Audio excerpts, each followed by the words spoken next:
videos on made me happier than ever within a couple months. Okay, so we'll get back to that in just a minute, but finally, in the last slide, we have an odd image of girls pretending to take photos of each other without cameras. Feels weird. Anyways, it says, I didn't just lose a husband, I gained a global family and a life richer than I could have ever dreamed. Bravo. So yeah, let's get real here. If nothing in this TikTok carousel slideshow jumped out to you as obviously AI, don't you worry, you are absolutely not alone. But let me assure you, this is not a real story and none of these images were of real people. And just to show you that with 100% certainty, all we have to do is click on this so-called woman's profile to view her TikTok account. So as we can see, she has over 100 videos dating back to only 4 months ago in September, and these are all telling the same exact story of leaving her husband, opening up her home to exchange students, embracing new experiences. Most importantly of all, every single one of these well over 100 videos features the exact same supplement product as a key answer to her happiness in this heartwarming story. And what's even more suspicious than that is if you take a second to just look at all of these thumbnails, you'll notice that again, this quote-unquote woman looks noticeably different in every single one of these images. Why is that? Well, it's because I believe someone, somewhere, or perhaps even a team of someone's somewheres is using AI to regenerate the image and persona of this woman over and over and over again. So, of course, when you do that, not every single image is going to come out exactly the same, at least with where AI is right now.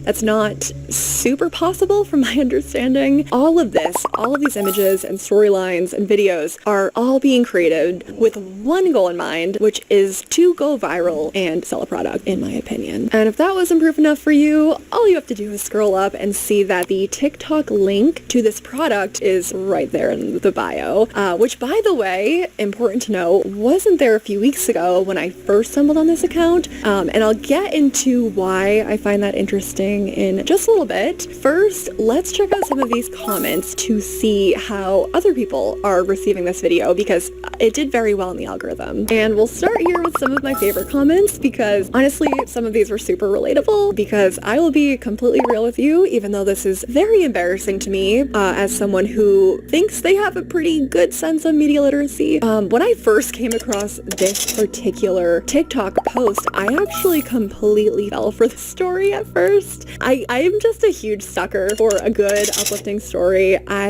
am constantly crying, happy and sad tears when I am scrolling on social media. So I guess that I shouldn't be too surprised by my gullibility here, but I will say, at least when I did get to the slide with the supplement product, that's when I snapped out of it and asked myself, what is this? This is not real. You don't just drop a product so perfectly into the storyline like this. So yeah, very relatable. Oh, I went from awe to real fast. Same. And bro, I was getting so excited with this story. Same. But now here are a few comments on the other hand that sort of make my heart hurt. Someone said, this is so beautiful.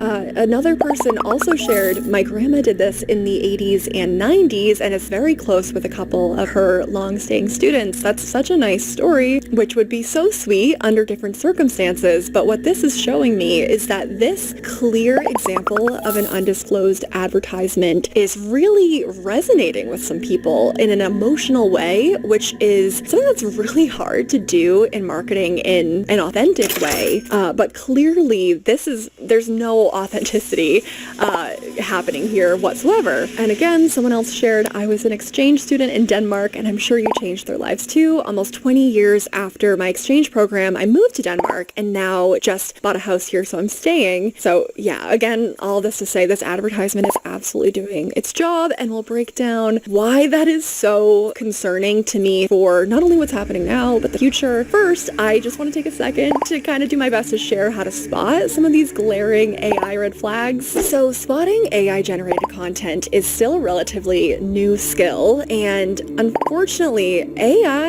as we've all seen the last year, is advancing extremely quickly, and I believe that the pace in which it's advancing is making it so it is really hard for any of us to learn how how to spot it, because when it's getting better and better, who's to say a year from now there's really just no way to tell the difference between AI and something that's real. That pace of advancing technology not only goes for how hard it is to spot this kind of content, but also for the rules and laws that regulate it.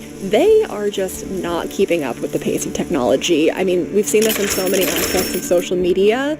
Rules and laws are not keeping up with the pace at which things are changing. So the entire world of online consumerism is not as regulated as it should be, which I guess is why this kind of content is doing really, really well, completely unchecked. But with that said, at least for this example, here are a few AI red flags I personally spotted. So right off the bat, these women's faces are way too symmetrical.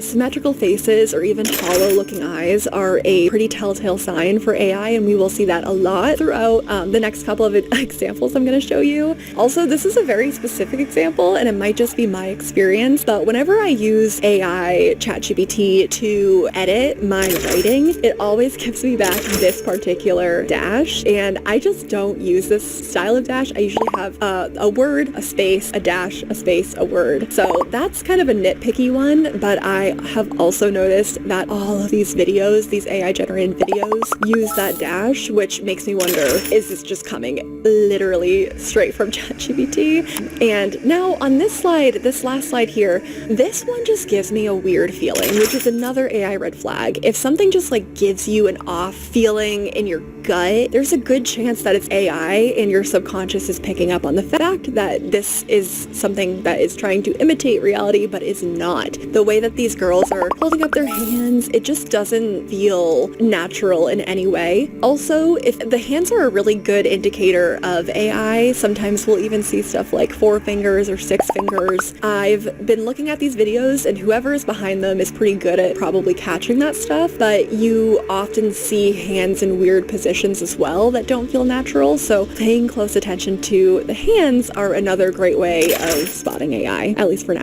Alright, with that said, I want to talk about the biggest problem here that just blows my mind, and that is the insane viral reach of this video and so many others like it. So to break it down, in just 4 short months, this page has racked almost 1 million likes and over 12,000 followers, and that post alone has 5.3 million views, 407,000 likes, 2,400 comments, and 15,700 saves. And this is not a one-off fluke on this channel or on some of the several other channels I found like it.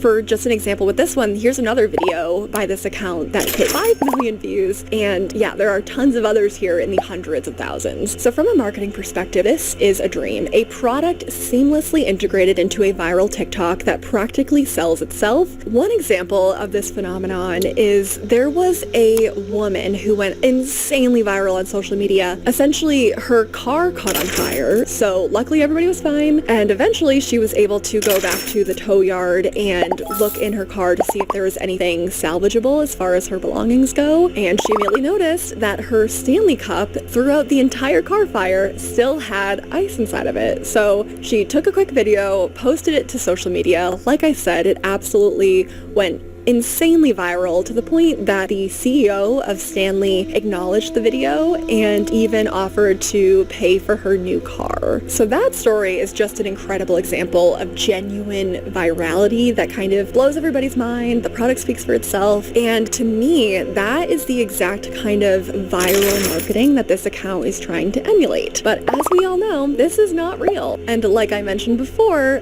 this is not a one-off account. There are several that I was able to find out there just by them naturally coming up on my feed after I interacted with the first one. So let's go ahead and break down this next piece from an entirely different quote-unquote creator. Okay, so for the record, this next TikTok carousel has 2.3 million views, 25,000 likes, 170 comments, and over 5,000 shares. It starts out with an image of a smiling new mother with an extremely symmetrical face. It says, "After delivering my baby, I was ready to relax. Then the doctor quipped, hold on, there's another avocado still growing in there. Next, we are looking at a bassinet filled with baby items. Pay close attention to the hand here. Does it feel a little off to you? I remember that day so vividly. It had only been 2 weeks since I brought my tiny daughter home. My life had turned into a blur of late night feeding, sore arms, and endless diaper changes. Okay, next we're back at the hospital room. My heart sank so deeply I could hardly breathe. I worried something might be terribly wrong with my newborn. When I picked up, the doctor's voice was calm, yet filled with tension. He said, "I'm sorry, but you need to return right away. It seems you're still pregnant." Okay.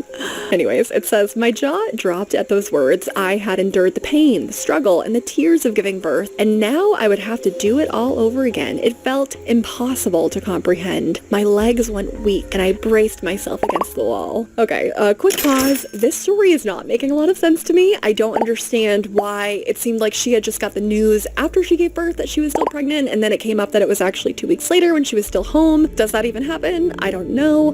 But finally, this next slide, if you are looking at it, it looks like the most obvious AI image we have seen so far, but we'll come back to that. It says they had explained it was an extremely rare situation, a hidden twin, not detected. No one had seen that I was carrying another baby all along. They urged me to come back immediately, and I moved on autopilot. Keys in hand, I rushed out, tears blurring my vision. Quite the drama. Next, we're looking at a perfectly symmetrical baby. It says stepping back into the delivery room just 2 weeks later felt surreal, as if I were reliving a recent memory I never expected to repeat. I had already faced this ordeal, but now I prepared myself again to push. After what felt like both an instant and an eternity, I heard another newborn cry fill the room. Cradling my second tiny miracle, every impossible moment suddenly made sense. Okay, next slide. Bringing them home was a whirlwind. I was overjoyed, but my body was screaming for rest. 2 labors, 2 babies, and now endless sleepless nights. I never felt so blessed or so utterly drained. Why do I have this weird feeling that we're about to get sold a product to solve all of those issues of being so exhausted for giving birth to an unknown twin 2 weeks after you gave birth to the first baby? Well, here we have it.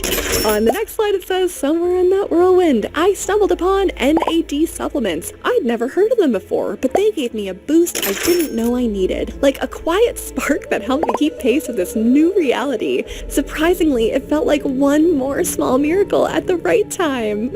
Wow, how nice. Finally, on this last slide it says, if there was one lesson I learned, it's that life can hand you the most extraordinary blessings when you least expect them. I was convinced I had it all figured out, but the universe had other plans, and I wouldn't trade these 2 tiny surprises for anything in the world. Wow. Let's get into some of my immediate thoughts here. First of all, again with that same exact supplement brand, and perfectly positioned in this story to be a wonderful solution to big problems like being extremely low energy and exhausted and going through something hard. And now, second thought, can someone please tell me that this cannot happen, that you cannot give birth and go through that in a hospital and be fine, and then you move on, and then all of a sudden you get a call that you're still pregnant 2 weeks later and give birth again. I really tried looking on Google because this story freaked me out a little bit, and it doesn't seem possible. If there is a possibility, please let me know. The people want to know. Okay, so with that said, this entire storyline, it just seems completely unbelievable to me. It just screams of this lazy AI-generated storytelling that is honestly a total red flag in itself, but in case that's not enough for you, once again, all we have to do is go back to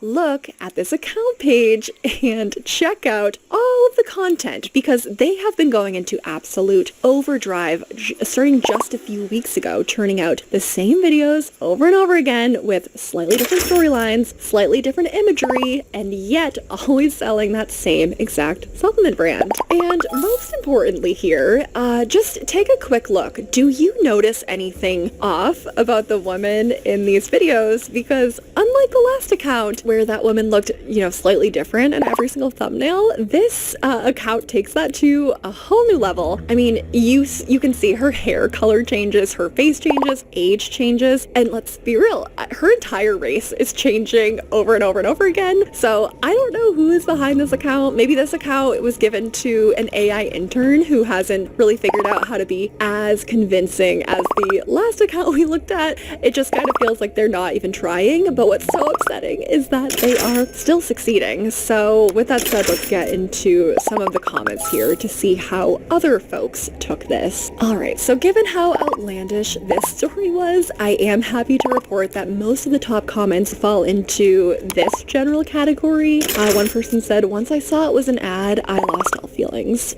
Another person said, my jaw dropped, are you for real? It's an ad. And someone else said, I will never buy these products because of this, which I think is a really, really good stance to take. And finally, someone asked, don't you have to disclose an ad? Which is a great question we will get into in just a bit here. But with hundreds of comments on this video, a lot of them did fall into this category. Someone said, and just like that, all the pain is gone once you hold your baby for the first time. And someone else said, I had hidden twins I didn't know were there until 10 minutes after the first was born, which is a much more believable story, but again, it indicates that people are resonating the storyline here.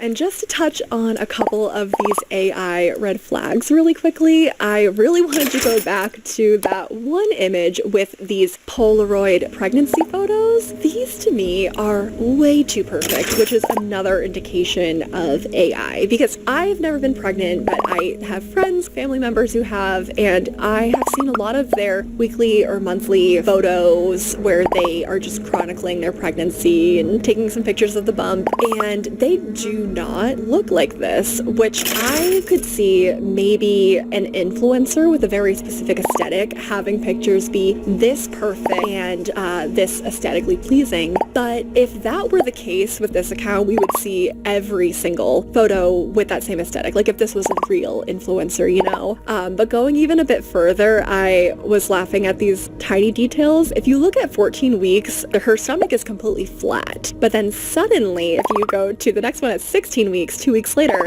she is really pregnant. She's absolutely popped, which it seems kind of early to me. I don't know, I haven't been pregnant before, maybe I'm wrong. Then you also can look at the photo frames in the background here, and they subtly change from one photo to the next as if this person is rearranging their room every week. It's so many red flags right here. It's AI. Okay, so now let's go a little bit deeper here into why this is such a big problem. First of all, based on everything that we're seeing, I have the opinion that these are undisclosed advertisements, which would make them straight up illegal. So if you're not familiar, the FTC, Federal Trade Commission, is the agency that enforces consumer protection laws, and they are very clear if there's a connection between an endorser and the seller of a product that might affect how people evaluate the endorsement, it should be clearly and conspicuously disclosed. So translation, if it's an ad, it should be obvious that it's an ad. But here, if you scroll through for 10 seconds, it's very clear that that is not the case, unfortunately. Unless you already know what to look for, stuff like this can be really believable, which is why we're seeing them go so incredibly viral. And it's not just the FTC that we even have to take into consideration here. This also goes against TikTok's own policies. TikTok actually requires all creators, human or AI, to disclose their partnerships and advertisements using the paid partnership label. And on top of that, their community guidelines also explicitly prohibit AI-generated media from being used as a way to deceive or mislead viewers, which both of those things are absolutely happening here, which I don't know why these accounts are thriving on this platform, but they are. Now, out of everything that we've discussed, here is what I find most interesting about these accounts in particular. So there are no links in the bio of this account to the product on TikTok Shop, which really makes me question the motivation behind this account. And you may remember the last account we looked at as well. When I first came across that video, they had already been churning out this kind of content for a while. They didn't have the TikTok Shop link in their bio at that time either. And it just makes me question, what is their motivation here? Because if they're not making money directly through affiliate links, which for anyone unfamiliar,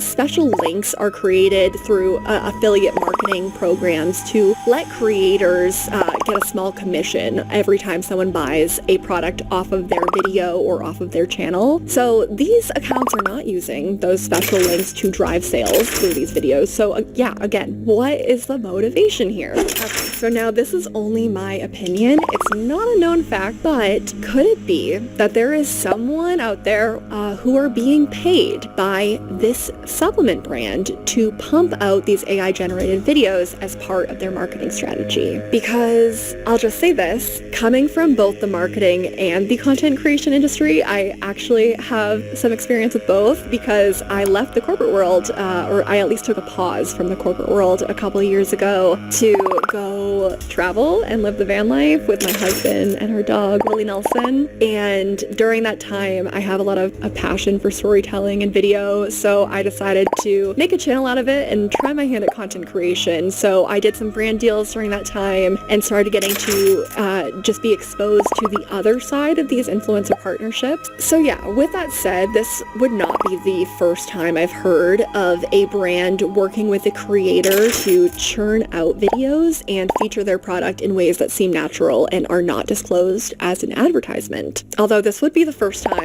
I've seen it happen with AI content, obviously. But now that's actually part of a bigger conversation around product placement that we won't have enough time to get fully into today. But if that's something that you're interested, let me know. And please, if you ever spot examples in the wild, send them my way because these can be very convincing and I almost like to make a game out of trying to spot them. But for now, what I can say about it is that this idea of product placement and advertising is not new. In fact, product placement has been around for decades, and a perfect go-to example of this that I'll quickly share that I love, especially as a New Englander, is all these staged paparazzi photos of Ben Affleck and Charlie D'Amelio carrying around their Dunkin' Donuts products so casually. A lot of the times they're even just like falling over themselves. So at first glance, these may look like random candid moments, like celebrities just happen to get caught in the wild. But I can tell you with a pretty strong level of confidence that these are completely staged and part of a wider marketing strategy. So Dunkin' pays these celebrities to be seen with their brand. And if you're curious about this stuff, one of the biggest giveaways is looking at the source of these photos, which is Backgrid. And Backgrid is known for working very closely with celebrities. So if you ever see a paparazzi photo tagged with Backgrid, just know that that celebrity wanted to be seen and probably even called them themselves. So one thing I will give credit for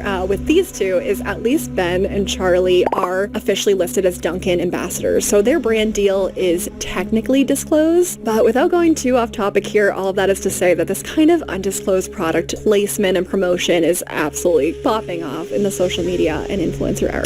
But now getting back to what is so ridiculously frustrating about this particular case, these AI generated advertisements, is there is zero accountability here, and there never will be, because this account, it's AI generated. It's not a real person who can receive consequences. So now even if this account did eventually get banned for violating TikTok's policies, it would take 2 seconds to spin up another one under a new username, possibly with a new fake identity and storyline. And that brings me back to what freaks me out the most about this. The scale of this operation is insane. It's only taken a few weeks for this account to churn out hundreds of videos with slightly different storylines, slightly different imagery, and each one designed to sell the same exact product. Millions of views, hundreds of thousands of likes, and AI makes this stupidly easy. A real, genuine human like you or me, no matter how passionate we are about our work or how much time we dedicate to this, it would be extremely hard, if not impossible,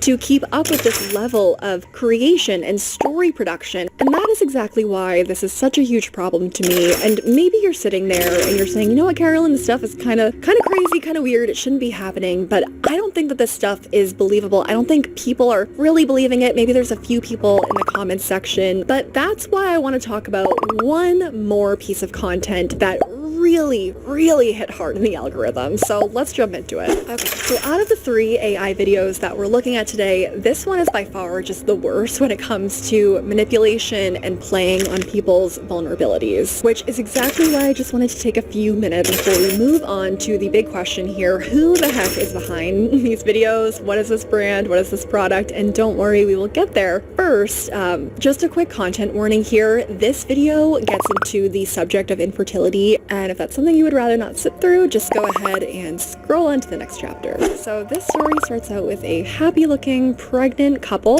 They may be a little bit on the older side, but at least they look extremely symmetrical for their age. So after 32 years of trying to get pregnant, my husband and I thought menopause had arrived. I didn't find out I was expecting until 21 weeks. I couldn't even imagine what we would face. In the next slide, we are in a doctor's office. I am 48 years old, my husband is 55, and all the years of our lives together, we fought with the hope of becoming parents. There were many visits to the doctor, many tears, and work with a psychologist. Everyone around us discouraged us, believing that at our age it is impossible. We began to get used to the idea that probably we will never become parents. Once, it seemed to me that the moment of happiness had come. The pregnancy test showed a positive result. Quick AI red flag to point out here, this looks like it may have even been written in another language and then translated to English. Phrases like believing at our age it is impossible or the moment of happiness had come, very unnatural to me. A native speaker would probably say something like thinking that it was impossible at our age, or I thought it was finally happening.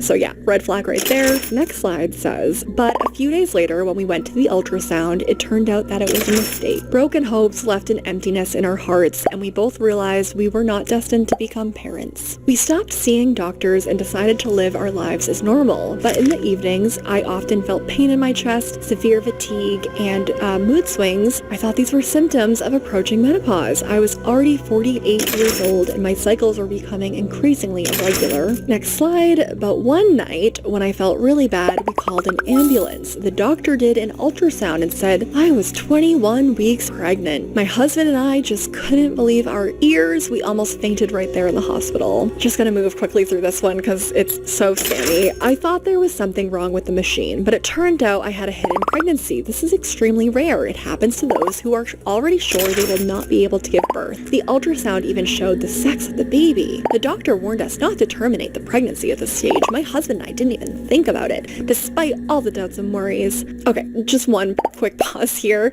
The fact that they are taking advantage of a very real struggle that so many people face in this nasty way, it's all for this too. Just going on to the next slide. Clear as day, here we have the same bottle, a supplement product, which again we have seen in all of these hundreds and hundreds of AI generated advertisements. It says, the doctor prescribed to me vitamins and natural supplements that would help take away the symptoms, support my immune system, and help me go through this journey easily. And finally, the last slide says, our son was born on my husband's birthday. It was a true gift of fate. We both could not believe that despite all the trials and disappointments, we finally became parents. Ugh. Gross. And for some context about how concerning I find this video, right now it is sitting at 1 million views, 90,000 likes, 1,200 comments, and 1,500 saves. And I also noticed that this video is still climbing in the algorithm just from a few days ago, so that's disturbing. And for the record, in my experience, just as someone who has done a lot with content creation, a good rule of thumb for engagement on TikTok is 1 like for every 10 views. So that means that this video's like to view ratio is really strong, which tells me people are absolutely falling for this, because you wouldn't go ahead and like a video that you don't think is real, even if you think it's crazy and you're sharing it with your friends. Sometimes that might be why people are commenting, because they're pointing out how crazy this is. But in this case, this is just a really healthy video in the algorithm, and someone who's a real content creator, again, like, it takes a lot of time and energy to achieve this level of engagement.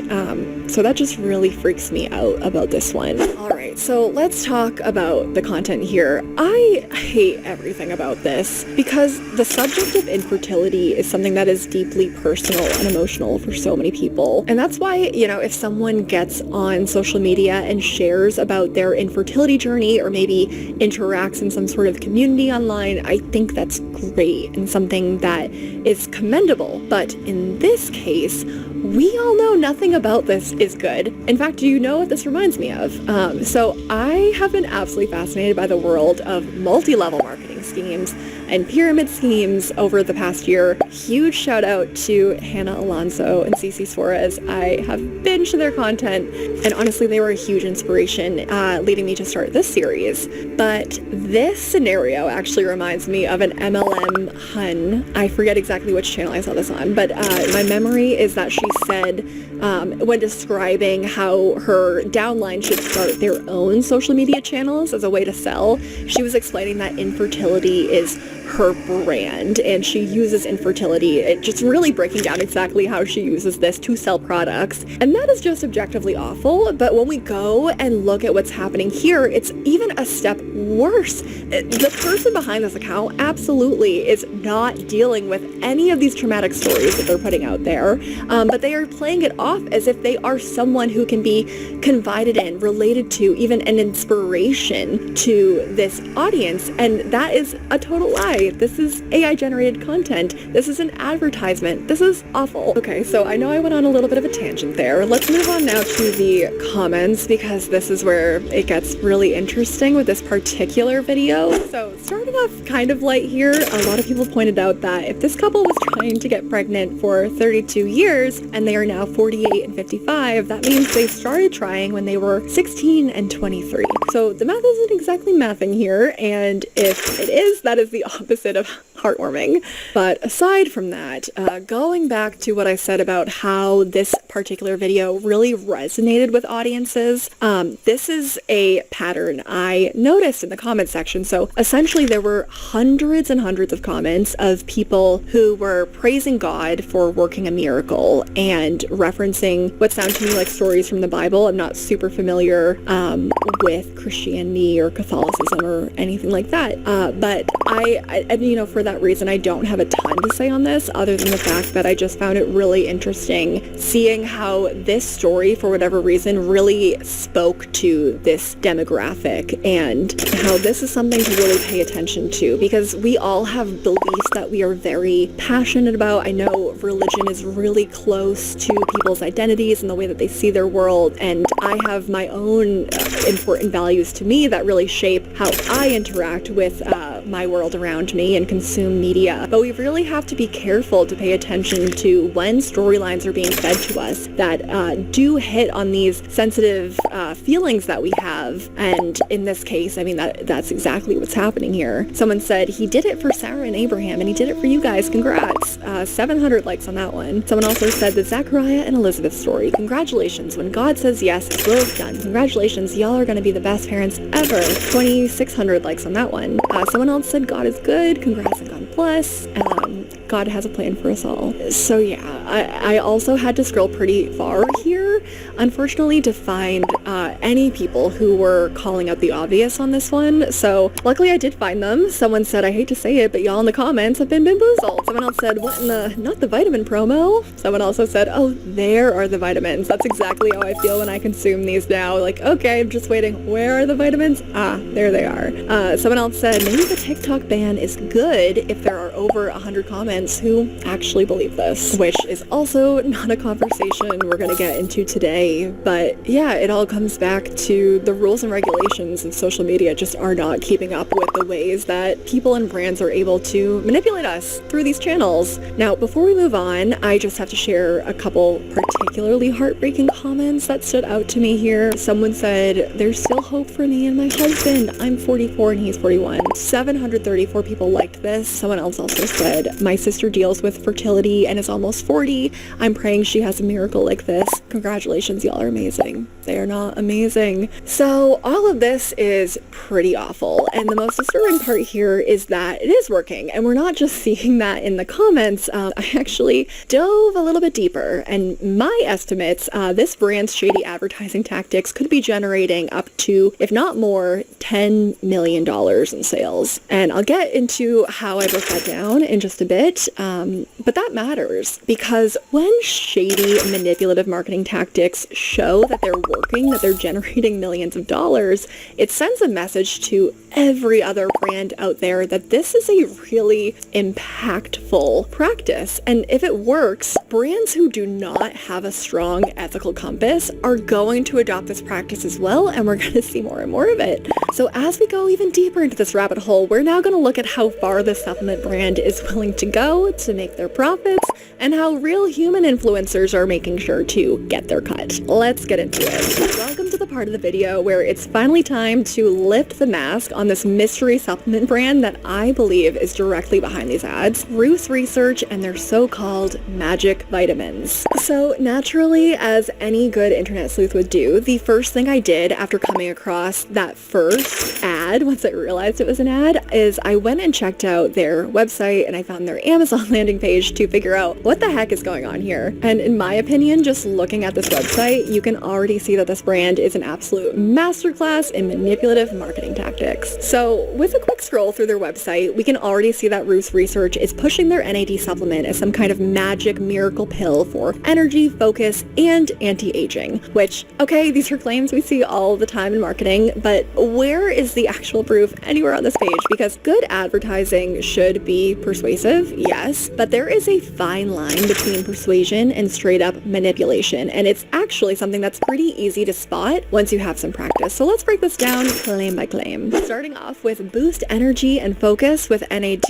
In this section, I'm going to try my best to kind of break down some of the sciencey claims, so just fair warning, I am so sorry if this gets a little bit dry just for a couple minutes, but I promise you this is important, so just stick with me for a second here. So we've already seen it a bit in the AI generated videos, we're seeing it now on the website, and we're going to see it a whole lot more in just a minute, but these huge claims are the foundation of their entire marketing strategy. The idea that taking their supplement will make you feel more energized and focused, but here's what they are not telling you. So NAD, which is nicotinamide adenine dinucleotide, is a molecule found in every cell of our bodies, and at the cellular level, yes, from what I found, it does play a role in energy production, and it does naturally decline with age. So again, that is at cellular level. So just to reiterate that, what studies have shown pretty conclusively is that this molecule does play a role at the cellular level. That part is important,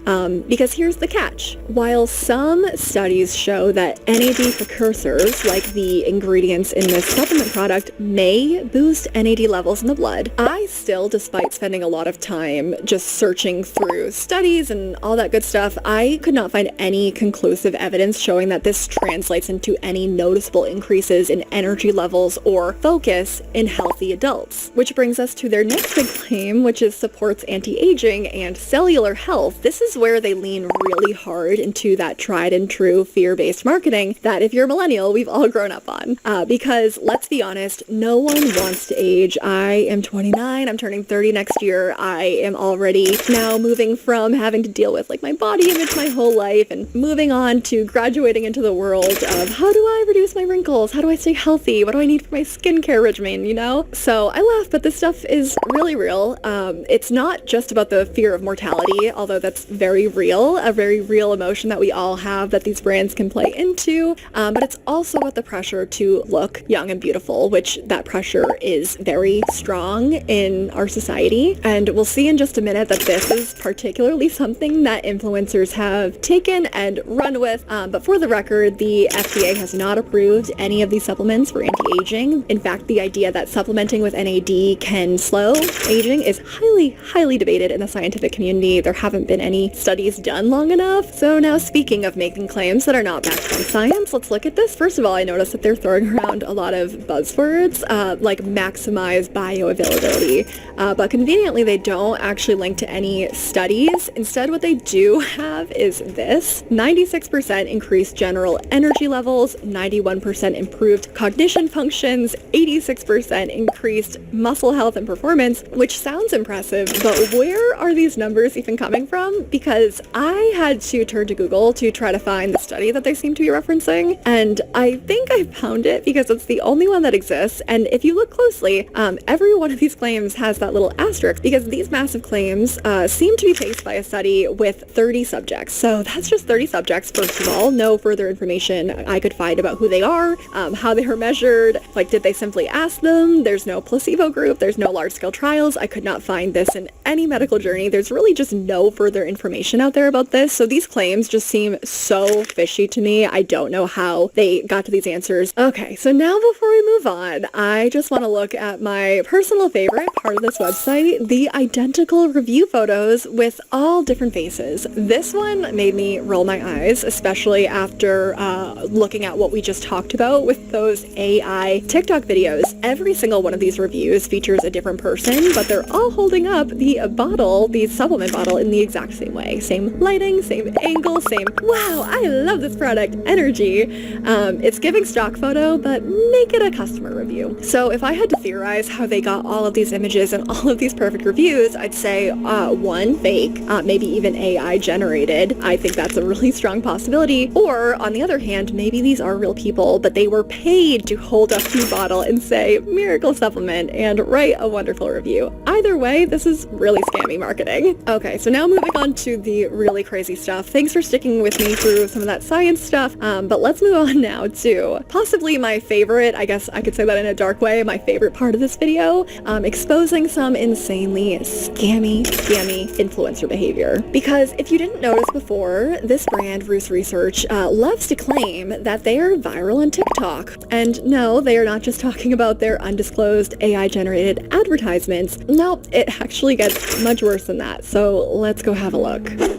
You want the most for your money. That's why more Mazda buyers choose Ramsey Mazda.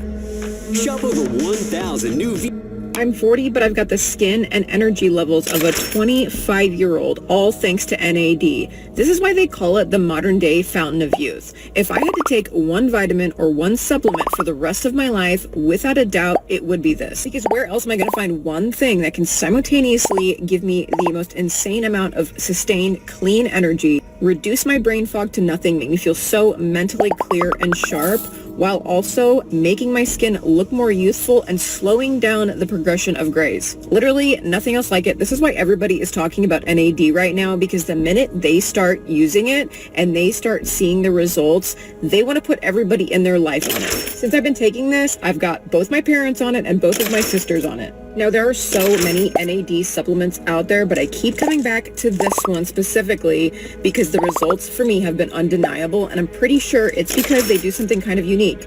They put resveratrol and quercetin in here, so this is like the trifecta for turning back the clock. And resveratrol and NR, that combination has actually been scientifically proven to elevate your NAD levels back to what they were in your 20s, which is absolutely crazy to me. Out of all the ones that I've tried, this is definitely my go-to NAD supplement. The only complaint I have with this is that they sell out so frequently. They've done it like 3 different times. The last time they came back in stock, I actually got 3 of these just to play it safe. So if you were wanting to try this, but you missed out when they were out of stock, I'm going to make sure to link this in this video. If you see the orange cart, that means they're back in stock, so I would definitely get one so you don't miss out. 40, but I've got this. Oh my goodness.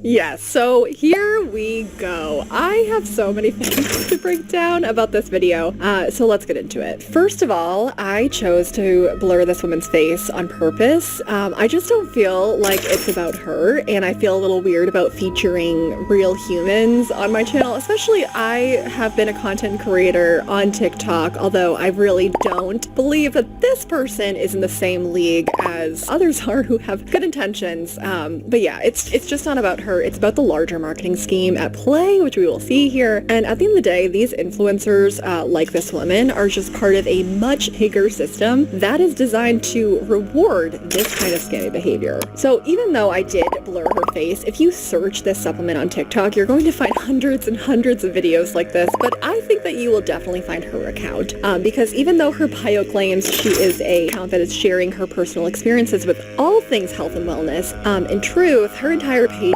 is dedicated to promoting this one freaking product. She posts about it every single day, sometimes multiple times a day, which leads us to talk about her tendency to manipulate her audience. So if you watch her videos, you might notice something right away. She is very clearly using a filter. I know I blurred it, so it's kind of hard to see, but she absolutely is. And now I wouldn't normally think that's a big deal at all. People use filters all the time. It's hard to show up with blemishes and all that stuff. So anyways, if she had disclosed it, it would be fine. But of course, she does not. And that's where things really start to get shady. It's really just where they begin. Because when someone is trying to sell you a supplement, a product that is supposed to make your skin glow, keep you youthful, literally reverse aging, and she's using a filter that enhances all of that, it is misleading. It creates this illusion that her flawless look, her glowing, wrinkle-free skin is all a direct result of the supplement, which obviously it's not. Now moving on to the claims that she made, because you probably caught it, she made a lot of big claims. And here's the real kicker here. Part of her strategy of making these claims and speaking to how crazy this product is and how insane it is, it goes back to that concept of manufactured virality, saying things like, this is why everyone is talking about NAD right now, or NAD is viral right now because it works so well, it's so crazy. And in my opinion, NAD is not viral as they claim it is on their website. The supplement is not viral because of how effective it is. It clearly is viral because of a well thought out and honestly pretty scammy marketing strategy. A strategy designed to make us believe that this product is so effective, people are just naturally going crazy over it, that it is everywhere on social media, and it just seems like normal people, like this woman, is just so passionate about the results of this product that she got on the internet and decided to share her experience with it out of the good of her heart. But the truth is all of this hype is completely manufactured. It's by design, and I'm about to show you exactly how this brand is pulling it off. So this goes back to how social media is the Wild West of advertising, because affiliate marketing is very much on the rise right now, and affiliate marketing can be done in an ethical way. But then we have what's happening here, which in my opinion is a case study for affiliate marketing getting absolutely out of control, because it creates this ecosystem where anybody can get on the internet and say anything that they want about a product completely unchecked. And this is exactly how we get quote-unquote influencers on here creating entire pages dedicated to selling one product where they will say literally anything to get you to buy it. So let's break down exactly what's in it for her in this case. Why is she making hundreds of these videos selling this product? Well,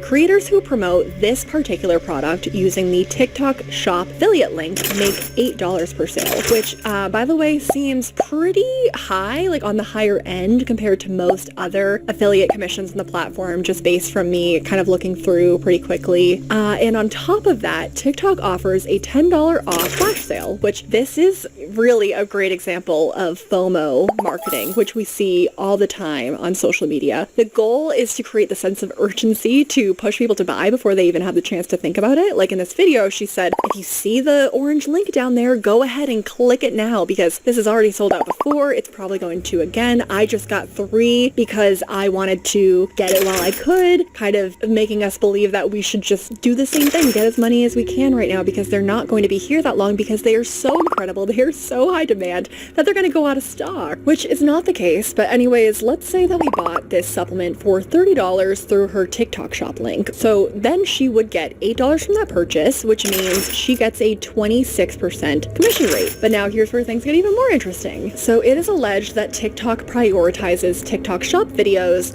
in the algorithm to drive more sales through their platform, which makes sense. So that means if you are actively selling a product, TikTok might be pushing your content even harder than non-affiliate videos. And on the other hand, on the other side of things, I also am not completely sure about this, so I'd really love for anybody to share if you know this to be true or not, but I am pretty sure that TikTok even allows creators to promote their video without it showing up as an ad in the feed. Again, I am not 100% sure on that. I've seen conflicting information, so if anybody is familiar here with the TikTok platform, please let me know. I'm very curious about that. But looking at this creator, considering she has multiple videos with millions of views, I think it's safe to say she's probably making a significant amount of money off of this endeavor and making these videos. I mean, there's a reason that she's doing it. And now here's where this gets really, really wild, because going a bit further here, looking at this product on TikTok Shop, we can see TikTok Shop claims product has sold 347,000 units. Let me say that again. 347,000 bottles sold. Okay, wow. So at $30 a pop, that means this brand has pulled in over $10 million in sales. $10 million from AI-generated ads and people getting on this app and spouting out these wild claims like we just saw. This is, to me, extremely concerning, and again, just a drop in the bucket of the kind of scammy marketing we are seeing all over social media. All right, now with that said, let's go look at another video from the same creator, and I just wanted to use this one creator as a case study for the kind of patterns we can see throughout these hundreds and hundreds of videos that they are putting out there.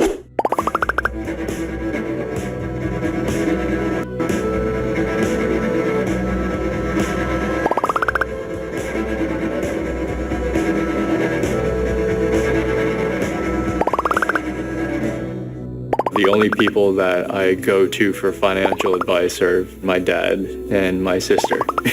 My family was very frugal. They didn't come from a lot of money, so I'm looking for an actual business who can treat like family, somebody that I really trust.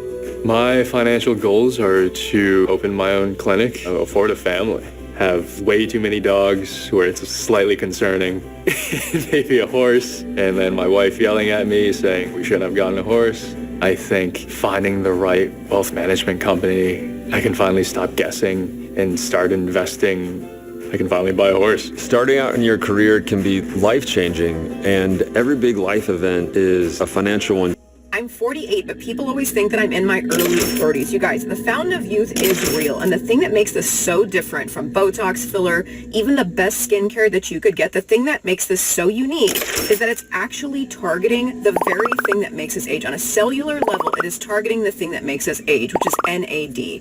NAD is one of the most important molecules in the human body. You can find it in every single cell, and it does so much. DNA repair, it helps with brain function, gives us our mental clarity, our energy, and even helps our body produce its own collagen. The thing is, we lose like half of our NAD by the time that we're 40, and it's happening even quicker nowadays, you know, because of the quality of our food, our stress levels, so many things are impacting this. And this is when you start to see those signs of aging, the sagging skin, the brain fog, even the aches and pains around our joints. If you can find a way to raise your NAD levels, you will literally see and feel the life coming back into you. Now, the NAD infusions, they're amazing. They do work, but they're so expensive. They're like $400 to $1,500 a pop. So when I started doing a bunch of research, I was so happy to find that you could actually buy NAD boosters in supplement form. This is the one that I use, specifically this one, because this has NR plus resveratrol, and this combo, the NR plus resveratrol, this has been scientifically proven to boost your NAD to what it was in your 20s. I've been on this for a while now, and I honestly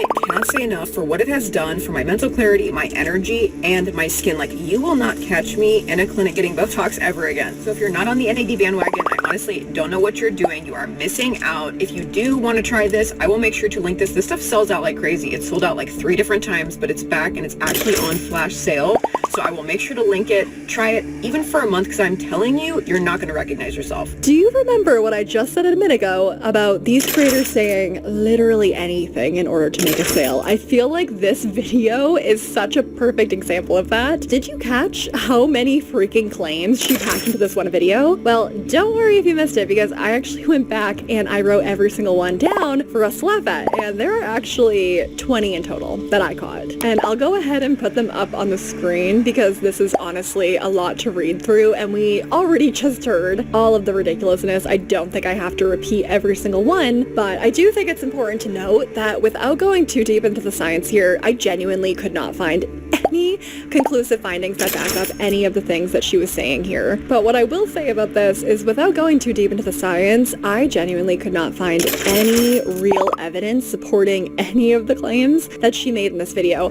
But I really don't think it takes a scientist to see through some of these. For instance, she said that this product targets the key factor in aging. Wonderful. Well, I guess we cracked the code, people. Centuries of scientific studies, tons and billions of dollars of research just packed into all these different aging studies. All along, the answer has been hiding in AI-generated advertisements. Who knew? Oh my goodness. The reality is that aging is wildly complex. It goes beyond my level of comprehension as a lowly marketer, but to call me crazy, I don't think a $30 supplement that is going to flood our feed on TikTok Shop is the holy grail, the fountain of youth that is going to solve all of our aging concerns and all of our problems with energy and focus and literally everything else that she claimed in this video. Again, it's just too much to get into. But I do want to take a second to acknowledge that big claim we've already heard a couple times, that this is the modern day fountain of youth. Because if you're in marketing and sales and have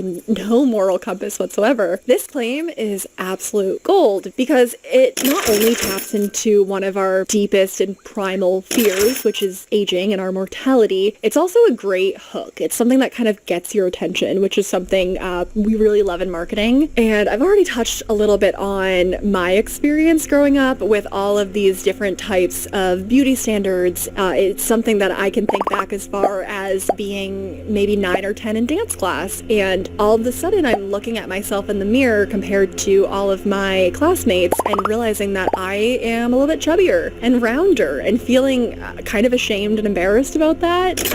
And now, years and years later, not to get too deep into things, but at 29 years old, like, this is absolutely something that has stuck with me, which makes me probably the ideal target market for this kind of advertisement. It's probably part of why it showed up on my feed in the first place. And again, this is why I think the conversation around marketing on social media and marketing as an important part of a lot of this scammy influencer behavior that we kind of can laugh at and understand for what it is. I just look back on my entire life and the types of media that had impacted me. I mean, I grew up in the early 2000s to 2010s. The Victoria's Secret model kind of body type was really heavily influencing my experience with my own body. And even that is an example of marketing possibly, or in my opinion, probably having a pretty heavy impact on culture and creating this experience of feeling like we aren't good enough and really helping drive the need for products like this. It's really just these corporations creating a problem that doesn't exist. I mean, we all strive to be healthy, but we're all going to age one day. We're all going to get wrinkles. But as long as these issues are at the forefront of our culture and society, these brands are going to really benefit off of being able to solve those issues. So I'm not saying that our culture is wrong or the fact that we put... I love Rise Mushroom Coffee, and not just because I look good drinking it. Hello there. The all-day energy I get is good. Beauty on such a pedestal is wrong. I'm just trying to break down the literal foundation blocks of this phenomenon, you know?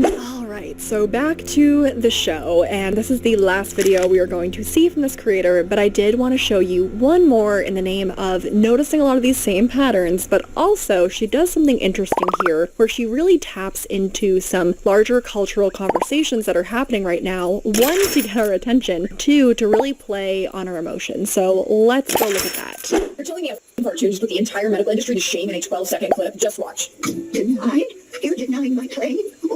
I don't understand. I have full coverage. I'm sorry, Mrs. Helgeson, but our liability is spelled out in paragraph 17. States clear. Pay for this. I'd like to help you, but I can't. I'd like to get you to take a copy of your policy to Norma Wilcox on Norma Wilcox, Wilcox on the 3rd floor. Are you saying we shouldn't help our customers? The law requires that I answer no. We're supposed to help people. We're supposed to help our people, starting with their stockholders, Bob. Who's helping them out, huh? Isn't that exactly what this doctor warned us about? If you figure out a way to help patients heal, and that way it doesn't include a pill or a surgery, well, the hospital and the doctor are in big trouble, because if you figure out a way to help people heal and you can't charge them for it, I mean, you've just marked yourself out of a job.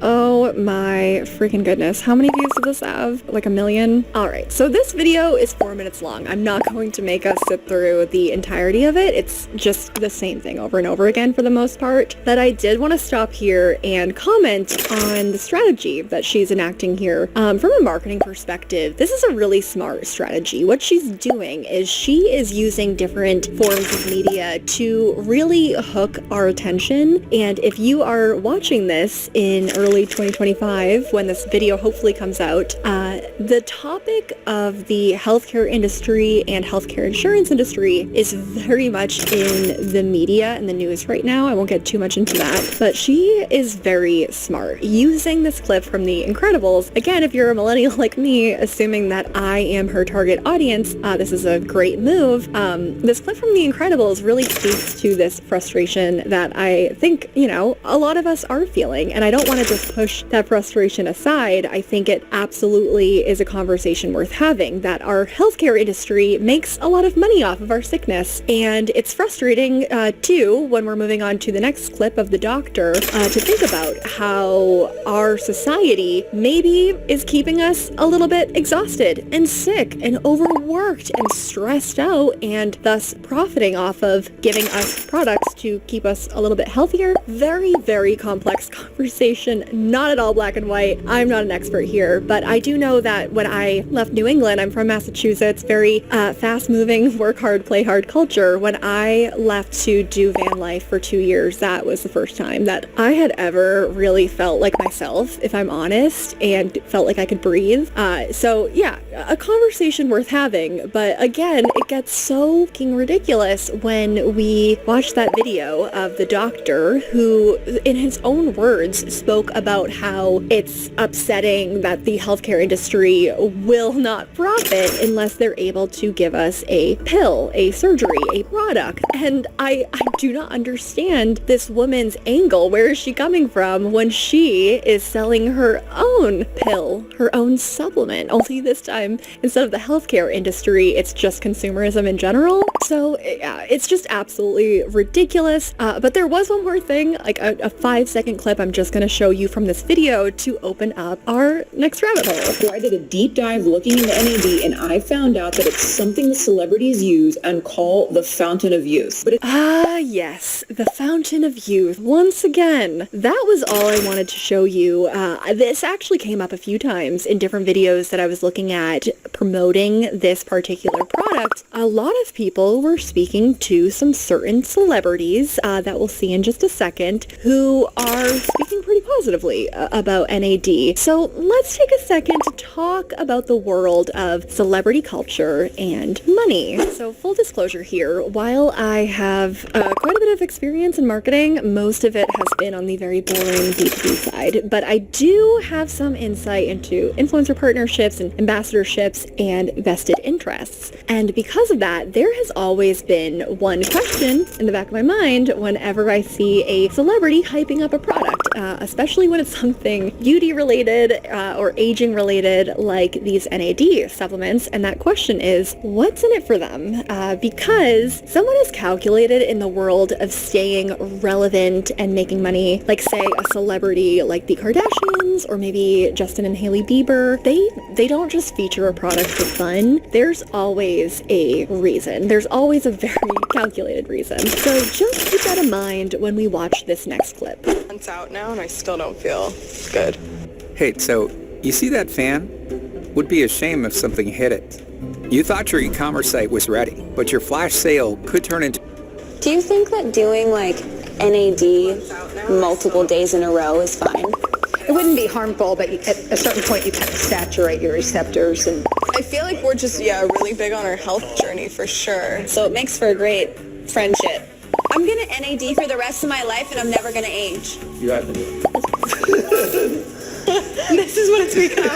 Oh yeah, and here we are. All right, let's talk about that. Knowing what we know about how celebrities operate, and particularly these celebrities, do we actually think the people we just saw in this video are a genuine fan of this product? Do we think that Hailey really believes NAD is the fountain of youth, as so many of these influencers are saying? Or is there maybe, perhaps, something a little bit more complex going on behind the scenes? Because when celebrities like Hailey Bieber or Kendall Jenner just casually name drop NAD on one of their shows, it really makes you wonder, why does this feel like a commercial right now? Like, is there something going on? Is there financial stakes involved? What's happening here? And in case you're not like huge into celebrity culture, this would not be the first time that a casual endorsement turned out to be way more than just a shout out. So let's talk about the celebrity influence playbook, and a really crazy example that speaks to exactly what I'm trying to demonstrate here is in 2022, the SEC actually charged Kim Kardashian with unlawfully promoting a cryptocurrency called Ethereum Max without disclosing that she was paid $250,000 for the post. So she ended up settling the charges for $1.26 million. The SEC was able to crack down on Kim Kardashian here because crypto actually falls under securities laws, which gives them the authority to step in when financial products are being misleadingly marketed. But what about everything else that celebrities or even influencers promote? Well, most of those other products outside of crypto fall under the FTC, which the FTC has to deal with a much broader scope of consumer protection for all industries, from false advertising to deceptive business practices. So they simply just don't seem to have the same level of resources or leverage to go after every single shady influencer deal. And that raises a big question. If the SEC was able to catch a celebrity like Kim Kardashian for an undisclosed crypto deal, how many non-crypto related deals are happening behind the scenes, not disclosed as advertisements, but will never face any consequences whatsoever? Which brings us back to NAD. I just don't think it's super crazy here to wonder what Hailey and Kendall are getting out of talking about NAD on their TV shows. I mean, maybe it's because getting an injection as part of your beauty or aging regimen is kind of crazy, and their celebrity status relies on us peasants talking about them and conversing about them and saying, oh my goodness, did you see that crazy thing? So maybe that's an angle there, but I don't know. That's all I'm saying. Do I know for fact what's happening on the back end here? Absolutely not, but I do think it is worth thinking about. Now moving on, I cannot believe how many rabbit holes I found through this research process. So this next video is going to open up a couple interesting conversations, but most interestingly, we are going to take a look into who are the actual people behind this company, and it gets pretty weird. You guys, do not buy your research NAD off of Amazon. They are fakes, okay? If you get the two different boxes and put them side by side, if you were to order both, you will see the difference. Half the stuff that's on the packaging on this is not on the fake. Do not get it. Who knows what is even in those capsules, but it is not this, okay? This is a small family-owned supplement company, which is a beautiful thing. That's why we love to support it. They are not able to sell something like this for $18 on Amazon, okay? It is fake. They have tried. They are in proceedings to try to take it down over and over, but then new ones keep coming up. There's a bunch of different brands that have been swindled this way. So do not buy your NAD from Research off of Amazon because it's fake. No bueno. Oh my goodness. Okay, this opens up, like I said, two rabbit holes. First of all, let's talk about the fake product scare tactic. I saw this all over the place when I was researching all the different pretty viral videos about the NAD product that we've been talking about here. Essentially, I did a little bit of research, and it does seem like there are actual websites trying to impersonate the research website. One of them is, the domain is located in China, so maybe there really is something to these fake supplements. But what is so frustrating here is that this has become a really great and seemingly effective hook for these creators who are selling this product, because it creates the illusion that this product is so effective that there are copycats out there trying to capitalize on the absolute craze that is happening because it's such an incredible thing. And that is just not the case at all, in my opinion. From where I'm standing, it looks like there are these copycat brands out there, apparently, who recognize that there is a lot of marketing activity and a lot of marketing investment going into all of these different channels, from these AI ads to the TikTok shop. So perhaps they're recognizing that there is a lot of buzz out there, even if it is manufactured buzz, and that the product is kind of scammy to begin with, so people probably wouldn't spot any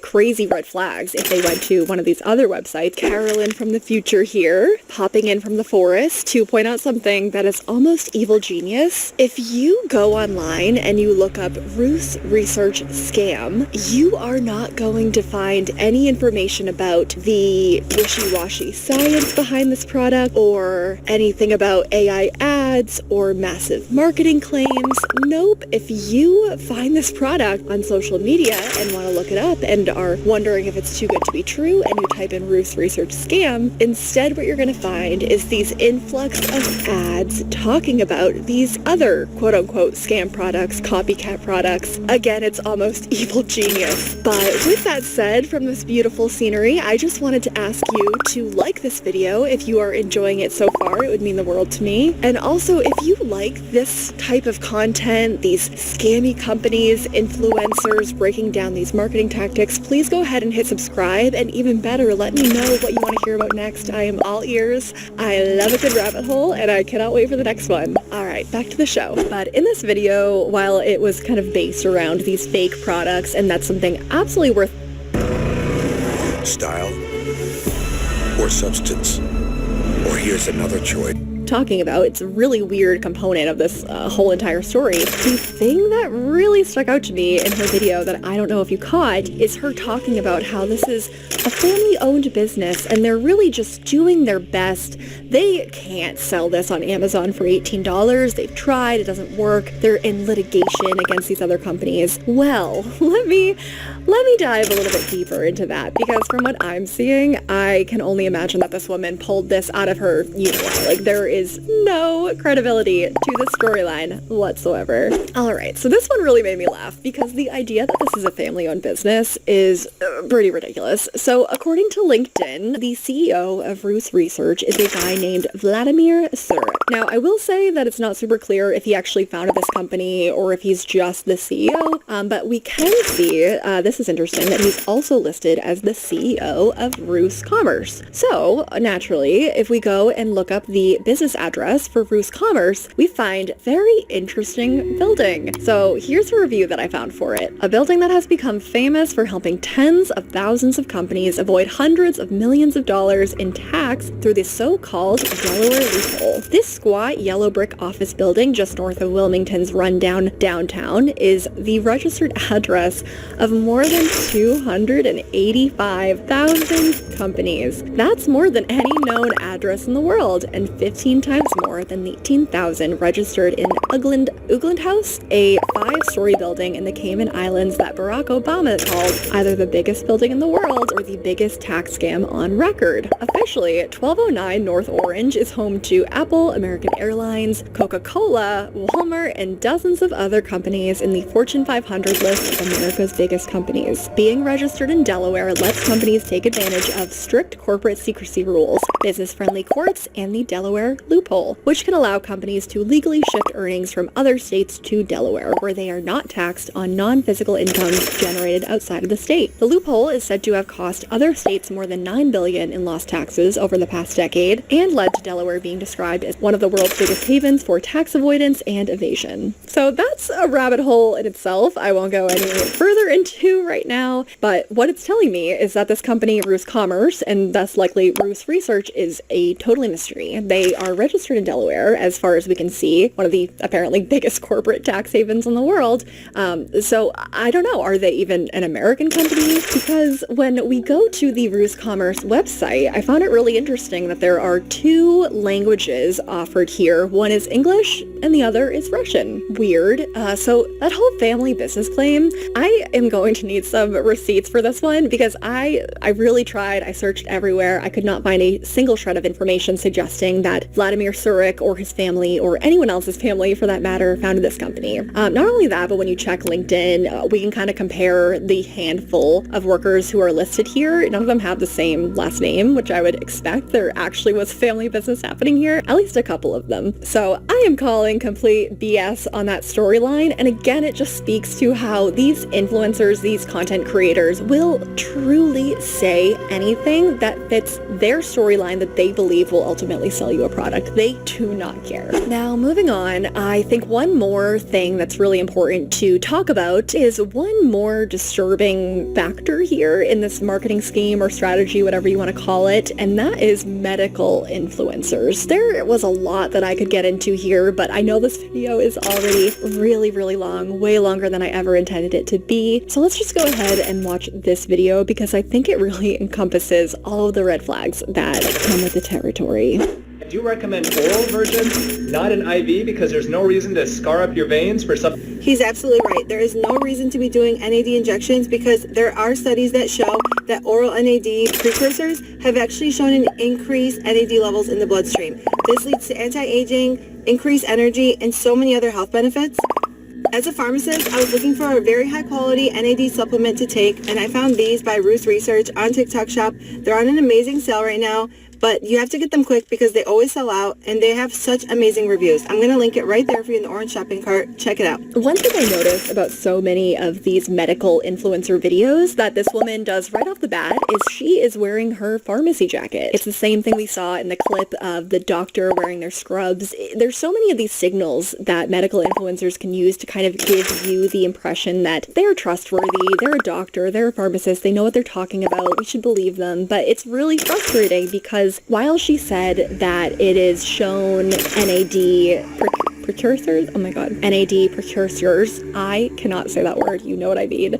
I am but a lowly marketer, I'm not a scientist. But anyways, the ingredients that are in the supplement, they are shown to increase NAD levels at the cellular level in the bloodstream. However, I really couldn't find any evidence that in healthy adults there was any studies showing conclusively that people actually felt the effects of the higher energy levels and all that other good stuff that she claimed that it does actually do. Which leads us to look at the study that she was citing here. So at first glance, this does look pretty legit. From what we can tell, it's placebo-controlled, randomized, double-blind, published in a scientific journal. But when you actually get into it, the red flags really start to pile up. And the first thing I noticed is that this study was funded by Mitsubishi Life Sciences Corporation, which also just so happens to manufacture the NMN that was featured in this study. So to be fair, brands sponsoring studies around their products is not anything new. I mean, when you have a new product, you really want these positive studies that show really awesome effects. So there's a lot of money that's going to be poured into that kind of science. It's not anything crazy by any means, but I don't think it would be out of the question to wonder if there is some sort of PR or marketing strategy behind this product that does include a research study or maybe even working with different celebrities and different marketing channels like that. And what we can do here is just kind of turn around and look at the past for a second, because there are two examples that I can think of. One is, if you're as old as I am, you may remember back in 2015 when Coca-Cola was exposed for funding research to downplay the role of sugar in obesity. It came out that they were actually bankrolling studies to push the idea that exercise was way more important than diet when it comes to weight management, which exercise absolutely does matter. But the real goal here is shifting the attention away from their sugary products and towards something else. Also, the dairy industry is a wild rabbit hole. For decades, they were pumping out studies and marketing campaigns convincing us that milk was the ultimate health drink, and yet, as more research came out, a lot of these claims turned out to be at best exaggerated and at worst flat out wrong. So yeah, when we're talking about a $69.95 billion company like Mitsubishi Corporation, it just, again, begs the question, is there something greater going on behind the scenes here? It's always good to ask questions. That's all I'm saying, because at the end of the day, it's not you or me who are walking away with millions of dollars or $250,000 in a brand deal. It's you or me who's walking away with our pockets a little bit emptier. And with that, I am going to cut myself off from any more rabbit holes here. And if you made it this far, I have to thank you from the bottom of my heart. I love you so much. You are my people. I cannot wait for the next video, so go ahead and like and subscribe down below. I also hope you find a minute to get outside today, touch some grass, take a minute for yourself, get off the screen for a quick second. I have to remind myself all the time. And again, I'm Carolyn, and I will see you next time on Over the Influence. Ashley Sleep offers mattresses for every level of comfort, with affordable options that meet every style of sleeper, from cozy to cooling to contouring support. So shop Ashley Sleep today and get your best rest for less, exclusively at Ashley.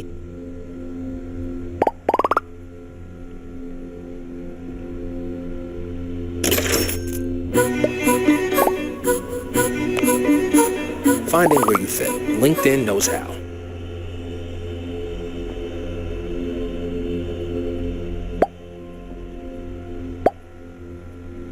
He gets his inheritance this afternoon. That's why we're moving. We're going to pay all our bills off that we need to pay off and then take a long vacation. Less than 24 hours from this footage, Ina Thea-Knoyer's husband, Steve Riley, was life-flighted to the hospital due to a sudden sickness that immobilized his body. Within an hour of being at the hospital, he would pass away. I thought everybody knew. Sorry. Oh my God! What the cop doesn't realize at this time is that Ina is a very good actor, and she knows far more about Steve's sickness than she leads on.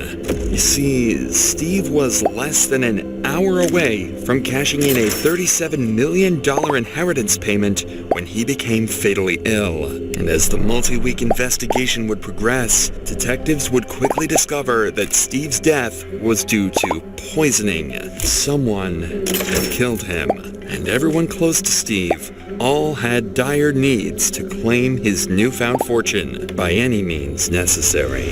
It was like 20-something million. Best thing you can do is get on the plane and don't look back.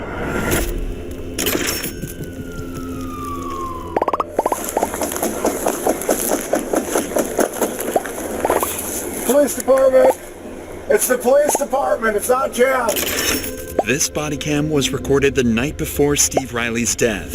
Steve and Ina's drunken neighbor had been harassing them and other residents of the neighborhood, so Ina called 911 to de-escalate the situation. What makes this specific footage interesting is not the situation with their drunken neighbor, but rather what Ina would tell police after. Her $37 million inheritance fund that she's just hours away from cashing in. Sorry. Thought it was Chad? Yeah. Who was Chad on trying to kick in everybody's door. Who was he He out here? busted to my light and look at the garbage can. Who was he fighting with out here? My fiance. He went for a walk, cool down. Who's your fiance? Steve Riley. Steve Riley? Yeah. Okay. What's your name? I'm Ina. Okay. Is your fiance hurt at all? He got gash on his forehead. Okay. You know, we just want to talk with him too, just to make sure he's all right if possible. There's flood all the way over there. That's good. So what actually happened tonight? What were they fighting over? Chad was trying to kick in the door. Just for no reason, or just? Just drunk. He does that. Where do you think your fiance would have went, so we could just get his side of the story real quick? Oh, I don't know. So you got a phone on him? No, we don't have a phone until this afternoon. But this is where Ina reveals something she shouldn't have. Their plans to pay off all of their bills, which had over the years been racking up. And she does this for one reason: to brag. He gets his inheritance this afternoon. That's why we're moving. We're going to pay all our bills off that we need to pay off. His lawyer gets here today at 2 to sign the paperwork for his money. Okay. And then he's going to go pay that. And his lawyer going to pay the rest of his child support. And then take a long vacation. According to Ina, Steve is set to receive an inheritance from his late uncle tomorrow, which supposedly is enough money to turn their lives around completely. What police don't realize at this time is how enormous this inheritance sum really is.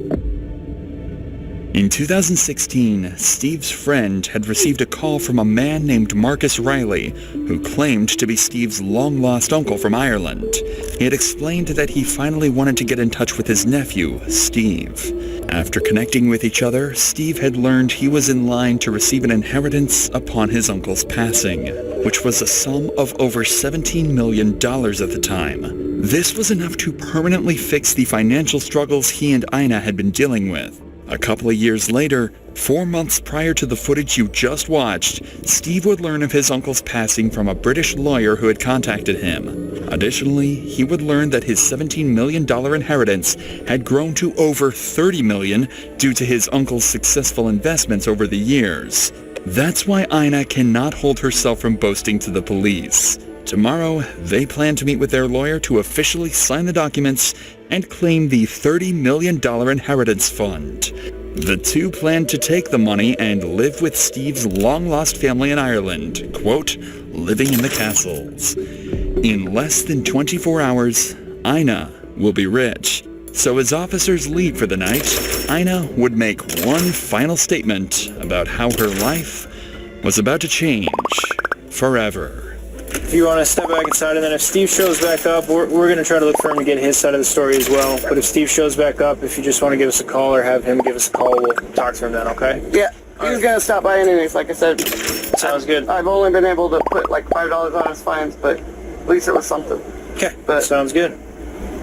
We're going to pay it all off, all at once. Perfect, thank you.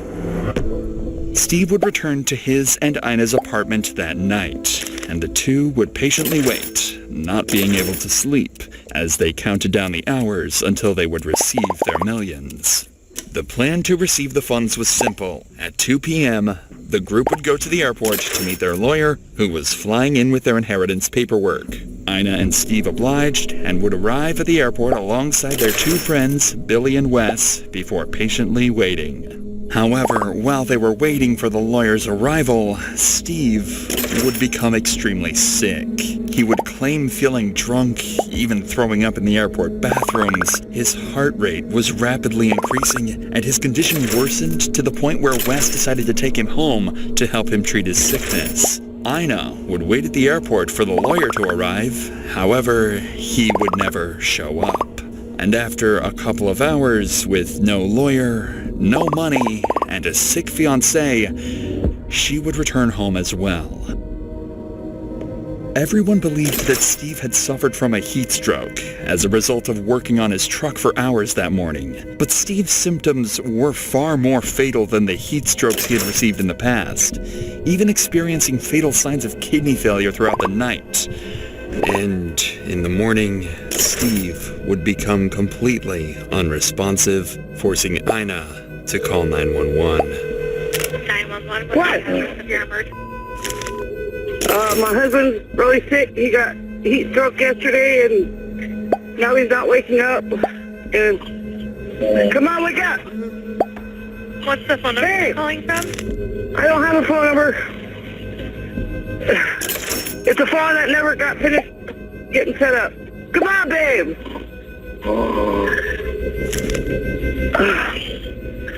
I've been trying everything. Ice, water. Okay, but he is breathing? Yes. He's snoring.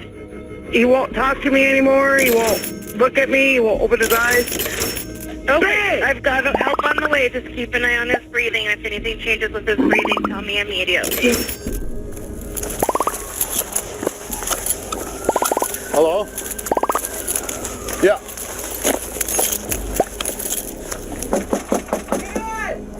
It's Officer Sullivan, Minot PD.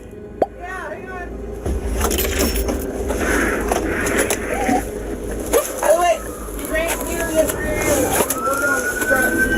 Inside the home, officers would find Steve fully unresponsive, and they would drag him out of the house through piles of trash and filth. Quickly, he was rushed to the nearest hospital, but with his condition so poor, he would be flown to the St. Alexis Hospital to undergo more professional treatment. But before we get to that, I want to help you protect yourself and your family from something that can ruin your life: identity theft. Aura, the sponsor of today's video, helps protect you and your loved ones against exactly that. Have you ever Googled yourself, a family member, or a loved one? If so, you've probably been shocked by how much information is out there. And this is not even mentioning what companies, data brokers, and scammers might know about you. In 2024, during the National Public Data Breach, cautions today by removing your Billy Burkhead, Steve and Ina's neighbor. And he was with Steve and Ina the entire day of his sudden sickness, even working on the truck with Steve and traveling with them to the airport. Billy simply refused to believe that Steve's death was caused by heat stroke, especially since Steve seemed perfectly fine all day until they reached the airport. Instead, Billy suspected something far more sinister and wanted to share his theory with the detectives. So, the day after Steve's death, Billy would call officers back to apartment 912A to detail his side of the story. We think she poisoned him. Oh, I'm almost sure she poisoned him. So what's your plan right now? We're making sure nothing goes. Because you know when they got to tell they died. I mean, well, how long are you going to stay here? Stay here until the sun gets here. Oh. When's the sun supposed to get here? He's not dead. I told you. Stop. He's dead. And he was poisoned. Billy's explanation for Steve's death is, well, horrifying. If Ina truly did poison Steve, then his symptoms would make sense, and would add up far more than the idea of him having a heat stroke. However, why would Ina want to poison her husband if they were about to live such a good life? Well, Billy seems to have the exact answer to that question. Another day, she threw all his stuff out in the yard.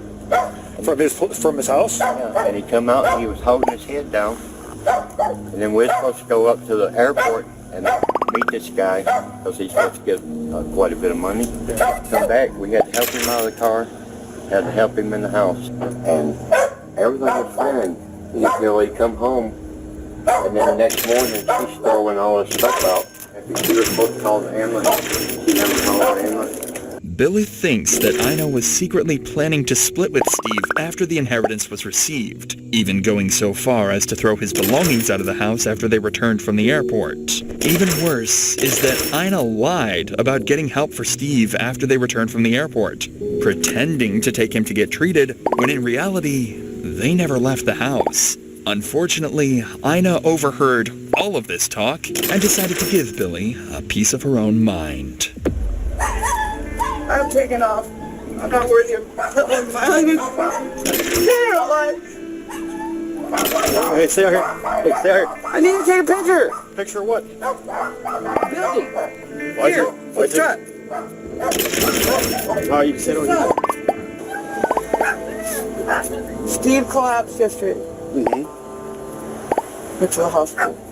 I found out he was poisoned. How'd you find that out? He told me. I'm just telling you, son, don't ever stop after these people. They're nasty people. They're nasty. Ina coincidentally seemed to put the blame on the neighbors, calling them evil people. It's become more clear that Steve's death was far more sinister than officers had first expected. Officers now had a potential homicide case to investigate. But as they went to leave, one officer accidentally broke the news to Ina that her fiancé had passed away. I thought everybody knew. I'm sorry. Don't tell me anything.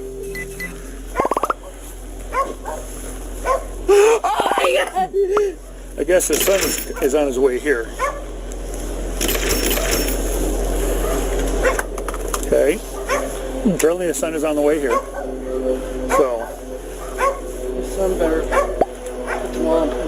Yeah. Ina's reaction to her husband's passing is one of the strangest I've ever seen. She starts bawling her eyes out, then suddenly jumps right back to her normal self, as if she hadn't even heard the terrible news to begin with. It's becoming more and more clear that something is not adding up. Billy was not the only person to initially put the blame on Ina. In fact, he was only one of many who would come forward with their concerns. In fact, Billy's wife, Lynn, had stated that Ina had made horrifying statements in the past, alluding that if she was to ever kill her partner, she would poison him using an antifreeze. To add to the pile of already incriminating information, Steve would be tested for ethylene glycol in his bloodstream, a key ingredient in antifreeze. To nobody's surprise, the results showed toxic levels of ethylene glycol in his system. This information would serve as the catalyst for initiating a formal homicide investigation into the death of Steve Riley. Following the commencement of the investigation, a series of intensive interrogations would be conducted with all parties connected to the incident, including Ina, to ultimately solve Steve's murder. However, before that, Ina would launch a plan of her own. It must have been made apparent to her that she was in hot water, as the day after this encounter with the police, she would call them back to apartment 912A to explain theories of her own. Hi. Yeah. He came up. Okay, what's going on? I don't know. We've been here. He keeps trying to take Steve's truck. Where's the truck at? In the garage. Is this the paperwork on the thing? Or? No. This is property that Steve was buying after his inheritance got here. I think he left it to his son, but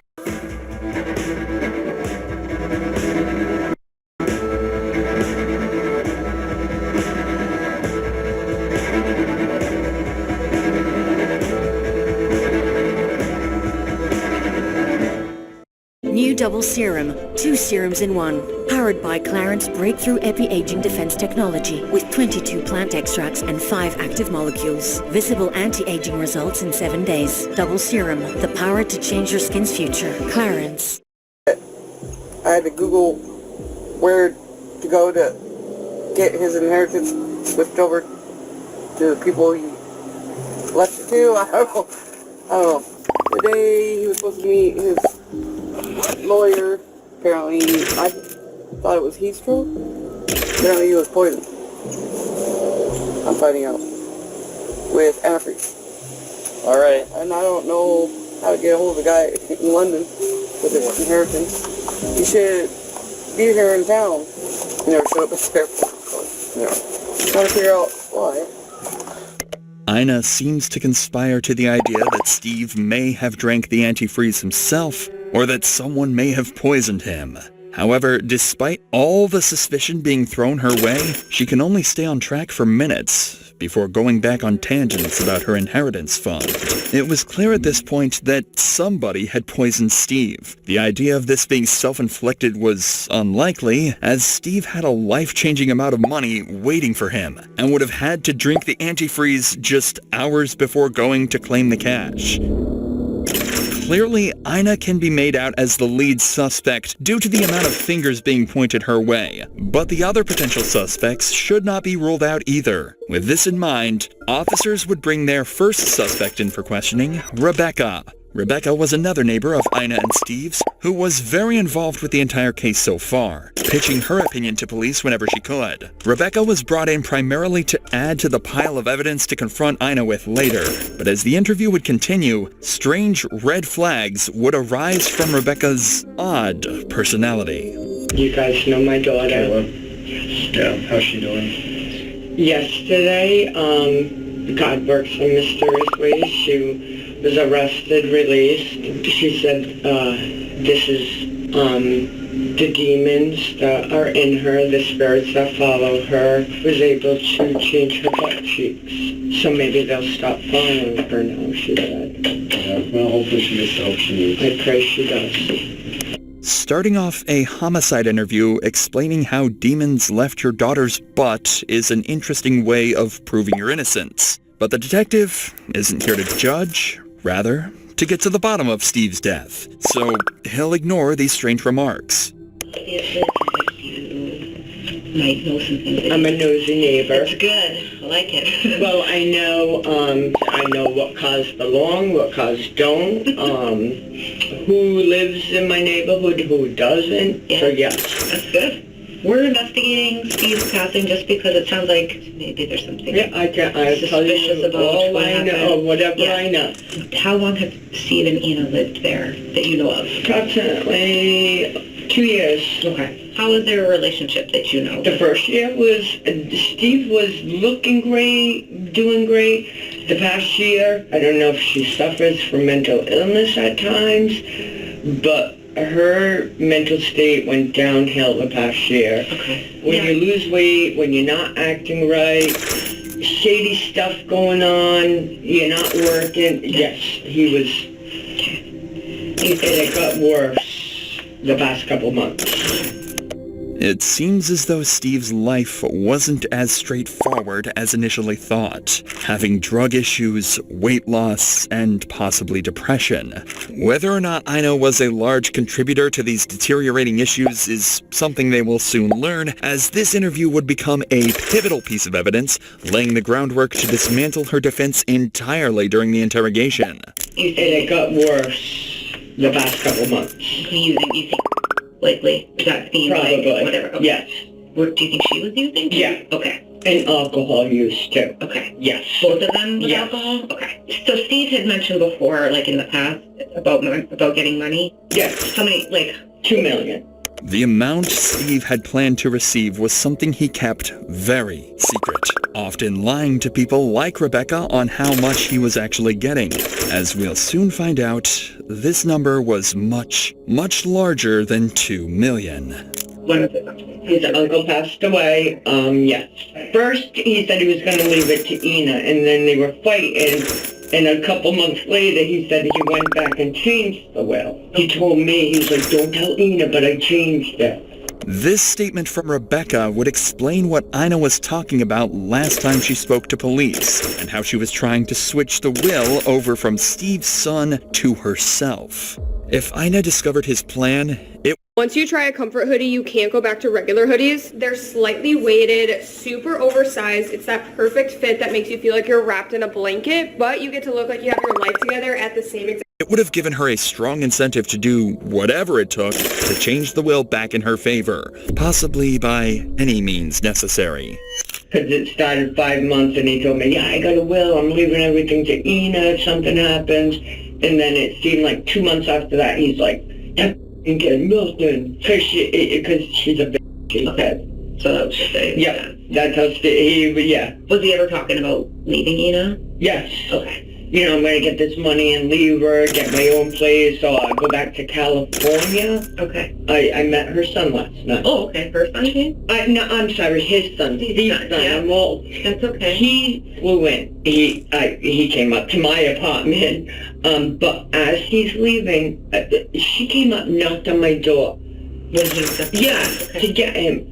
I think she was nervous. It was like she was pissed. He was up there. And then she's like, I just want to let you know I found the will papers. So she said in front of you that she found will papers? Yes. Yep. Ina clearly had become obsessed with the idea that she was about to live the life of her dreams with Steve's inheritance. But after rumors of Steve leaving her, it seems Ina became terrified that she might not receive the funds and would be stuck with her depressive living conditions. It's now become obvious how these events and Steve's strange death could be correlated to one another. However, as Rebecca had stated herself, she was a nosy neighbor, looking for any rumors or conspiracy theories to help solve the neighborhood drama. I've also cut out over 40 minutes of completely false information Rebecca gave to detectives, which certainly doesn't add to her authenticity. In order to further confirm the accuracy of these claims, 2 more reliable sources would be brought in the following day: Steve's son Ryan and Billy Burkhead. If anyone would be able to give proper insight into Steve's life, it would be these 2, as they were by far the closest people to Steve. We're assigned the case of your dad's passing. You're really the only next of kin that's maybe had a relationship with your dad, it sounds like? Yeah. Okay. Did he ever talk to you about Ina when you guys talked in the last year? Yeah. He was talking about how he was getting a large sum of money, and he kind of just wanted to leave her because she didn't really have a job and was like leeching off of him. Did Steve ever talk about leaving Ina? All the time. Okay. every day. She talked about poisoning Steve and me because we're always together, and she didn't like that. And I don't know how much it was. It's supposed to be, it's way up there in the money. It was like 20-something million.